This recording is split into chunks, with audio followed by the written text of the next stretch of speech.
ತಾಲೂಕಿನ ಕಲ್ಲಾಡಿಯಲ್ಲಿ ಗುಡ್ಡ ಕುಸಿದು 5 ಮೃತಪಟ್ಟಿದ್ದರು. ಮಣ್ಣಿನ ಅಡಿ ಹಲವು ಕಾರ್ಮಿಕರು ಸಿಲುಕಿದ್ದಾರೆ.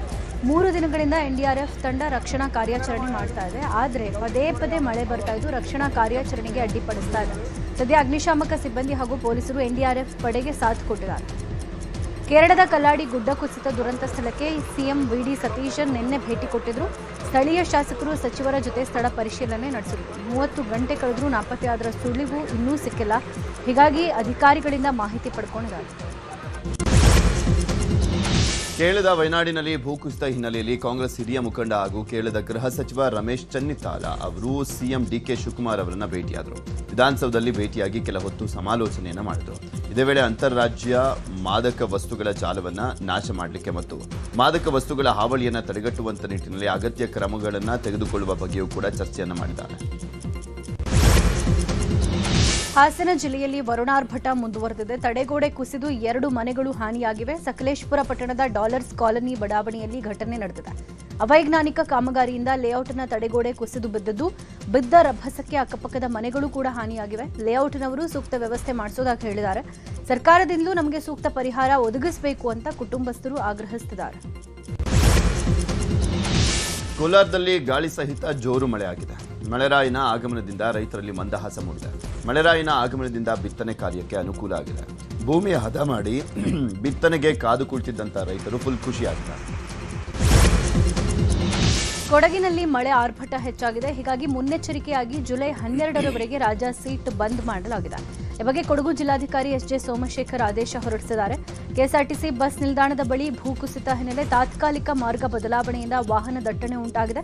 ಹೀಗಾಗಿ ರಾಜಾ ಸೀಟ್ ಬಳಿ ವಾಹನ ನಿಲುಗಡೆಯಿಂದ ಸಮಸ್ಯೆ ಆಗೋ ಹಿನ್ನೆಲೆ ರಾಜಾ ಸೀಟ್ಗೆ ಪ್ರವಾಸಿಗರ ಪ್ರವೇಶವನ್ನು ನಿಷೇಧಿಸಲಾಗಿದೆ.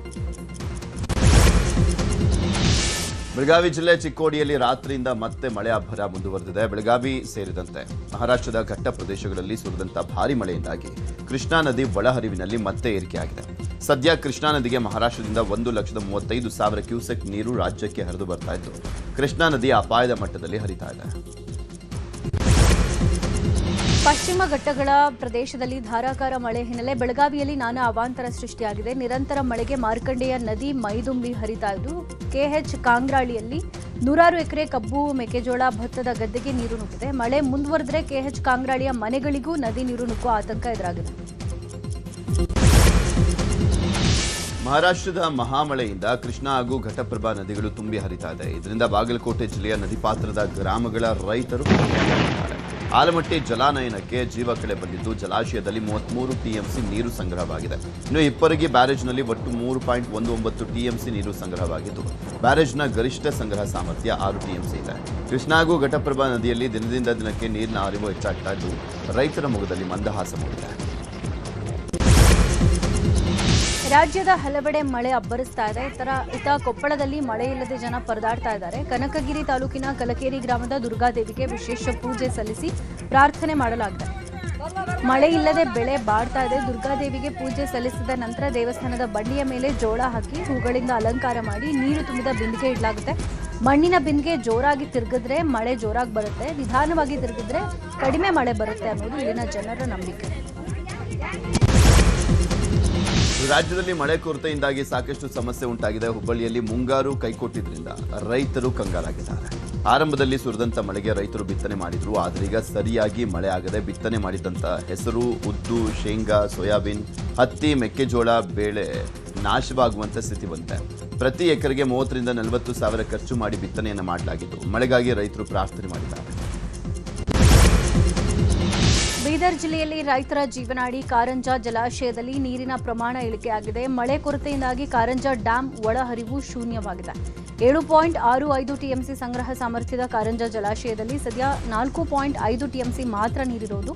ಬಾಲ್ಕಿ ತಾಲೂಕಿನ ಹಾಲಹಳ್ಳಿ ಕೆ ಗ್ರಾಮದ ಬಳಿ ಇರೋ ಕಾರಂಜಾ ಜಲಾಶಯದಲ್ಲಿ ಕೇವಲ ಕುಡಿಯೋದಕ್ಕೆ ಮಾತ್ರ ನೀರಿದೆ. ಬೆಳೆ ಬೆಳೆಯುವಷ್ಟು ನೀರಿಲ್ಲ. ಹೀಗಾಗಿ ಜಲಾಶಯವನ್ನೇ ನಂಬಿಕೊಂಡು ಬಿತ್ತನೆ ಮಾಡಿದ್ದ ರೈತರು ಈಗ ಕಂಗಾಲಾಗಿದ್ದಾರೆ. ಸಿಎಂ ಆದ ಬಳಿಕ ಇದೇ ಮೊದಲ ಬಾರಿಗೆ ಡಿಕೆ ಶಿವಕುಮಾರ್ ಬೆಳಗಾವಿ ಪ್ರವಾಸವನ್ನು ಕೈಗೊಂಡಿದ್ದಾರೆ. ಇಂದು ವಿಶೇಷ ವಿಮಾನದ ಮೂಲಕ ಬೆಳಗಾವಿಗೆ ತೆರಳಲಿದ್ದಾರೆ. ಸುವರ್ಣಸೌಧದಲ್ಲಿ ಪ್ರಾದೇಶಿಕ ವಿಭಾಗ ಮಟ್ಟದ ಪ್ರಗತಿ ಪರಿಶೀಲನಾ ಸಭೆ ನಡೆಸಲಿದ್ದಾರೆ. ಬಳಿಕ ಸೌತ್ ಇಂಡಿಯನ್ ಶುಗರ್ ಅಸೋಸಿಯೇಷನ್ ಸಭೆಯಲ್ಲಿ ಭಾಗವಹಿಸಲಿದ್ದಾರೆ. ಸಂಜೆ ಕಾಂಗ್ರೆಸ್ ಕಚೇರಿಗೆ ಭೇಟಿ ನೀಡಿ ಪಕ್ಷದ ಕಾರ್ಯಕರ್ತರ ಜೊತೆಗೆ ಸಭೆ ನಡೆಸಿ ವಾಸ್ತವ್ಯ ಹೂಡಿ ನಾಡಿದ್ದು ಬೆಂಗಳೂರಿಗೆ ವಾಪಸ್ ಆಗಿದ್ದಾರೆ.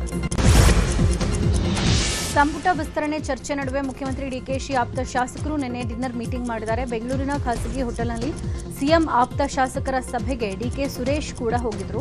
ಸಿಎಂ ವಿಚಾರದಲ್ಲಿ ಡಿಕೆಶಿ ಪರ ಗಟ್ಟಿ ಧ್ವನಿ ಮಾಡಿದ್ದ ಮಾಗಡಿ ಶಾಸಕ ಎಚ್ಸಿ ಬಾಲಕೃಷ್ಣ, ನಯನ ಮೋಟಮ್ಮ, ಶಾಸಕ ರಮೇಶ್ ಬಂಡಿಸಿದ್ದೇಗೌಡ, ಅರಸೀಕೆರೆ ಶಾಸಕ ಶಿವಲಿಂಗೇಗೌಡ, ಶರತ್ ಬಚ್ಚೇಗೌಡ, ಉದಯ್ ಭರತ್ ರೆಡ್ಡಿ ಸೇರಿದಂತೆ 10ಕ್ಕೂ ಹೆಚ್ಚು ಶಾಸಕರು ಡಿನ್ನರ್ ಮೀಟಿಂಗ್ನಲ್ಲಿ ಪಾಲ್ಗೊಂಡಿದ್ರು. ಡಿನ್ನರ್ ಸಭೆ ರಾಜ್ಯ ರಾಜಕೀಯದಲ್ಲಿ ಭಾರೀ ಕುತೂಹಲ ಮೂಡಿಸಿದೆ. ಸಭೆ ಮುಗಿದ ಬಳಿಕ ಮಾತನಾಡಿದ ಶಾಸಕ ರವಿ ಗಣಿಗ, ಶಿವರಾಮೇಗೌಡ ಅವರ ಬರ್ಡೇ ಇತ್ತು, ಊಟ ಕೊಡಬೇಕು ಹೀಗಂತ ನಿರ್ಧಾರ ಮಾಡಿದ್ರು, ಅದಕ್ಕಾಗಿ ಎಲ್ಲರೂ ಸೇರಿದ್ವಿ, ಅದು ಬಿಟ್ಟು ಬೇರೆ ಯಾವುದೇ ರಾಜಕೀಯ ವಿಚಾರ ಇಲ್ಲ ಅಂತ ಹೇಳಿದ್ದಾರೆ. ಇತ್ತ ಶಾಸಕ ಎಚ್ಸಿ ಬಾಲಕೃಷ್ಣ ಕೂಡ ರಿಯಾಕ್ಟ್ ಮಾಡಿದ್ರು. ನಿನ್ನೆ ಲೋಕಭವನದಲ್ಲಿ ರಾಜ್ಯಪಾಲ ತಾವರ್ಚಂದ್ ಗೆಹ್ಲೋಟ್ ಅವರನ್ನ ಮುಖ್ಯಮಂತ್ರಿ ಡಿಕೆ ಶಿವಕುಮಾರ್ ಭೇಟಿಯಾದರು. ಆಷಾಢ ಮಾಸಕ್ಕೂ ಮುನ್ನ ಸಂಪುಟ ವಿಸ್ತರಣೆ ಮಾಡಬೇಕಾಗಿದೆ, ಹೀಗಾಗಿ ದಿನಾಂಕ ನಿಗದಿ ಬಗ್ಗೆ ಕುರಿತು ಚರ್ಚೆಯನ್ನ ಮಾಡಿದ್ದಾರೆ ಅಂತ ಹೇಳಲಾಗಿದೆ. ಹಾಗೆ ರಾಜ್ಯದಲ್ಲಿ ಮಳೆ ಮತ್ತು ಬರಗಾಲದ ಬಗ್ಗೆ ಸಮಾಲೋಚನೆಯನ್ನ ಮಾಡಿದ್ದಾರೆ. ರಾಜ್ಯದಲ್ಲಿ 2ನೇ ಅಂತಾರಾಷ್ಟ್ರೀಯ ಏರ್ಪೋರ್ಟ್ ನಿರ್ಮಾಣ ವಿಚಾರಕ್ಕೆ ಸಂಬಂಧಪಟ್ಟಂತೆ ಸಿಎಂ ಡಿಕೆ ಶಿವಕುಮಾರ್ ನೇತೃತ್ವದಲ್ಲಿ ನಿನ್ನೆ ಮಹತ್ವದ ಸಭೆ ನಡೆಯಿತು. ಸಭೆ ಬಳಿಕ ಮಾತನಾಡಿದ ಸಿಎಂ ಡಿಕೆಶಿ, ಸದ್ಯಕ್ಕೆ ಯಾವುದೇ ಜಾಗ ಅಂತಿಮ ಆಗಿಲ್ಲ, ಆದಷ್ಟು ಬೇಗ ಯಾವುದೇ ಊರುಗಳಿಗೆ ತೊಂದರೆ ಆಗದಂತೆ ಕಡಿಮೆ ಭೂಮಿ ವಶಪಡಿಸಿಕೊಂಡು ತಾಂತ್ರಿಕ ಸಾಧ್ಯ ಅಸಾಧ್ಯತೆಗಳನ್ನು ಪರಿಗಣಿಸಿ ಕೇಂದ್ರಕ್ಕೆ ಪ್ರಸ್ತಾವನೆ ಸಲ್ಲಿಸ್ತೀವಿ ಅಂತ ಹೇಳಿದರು.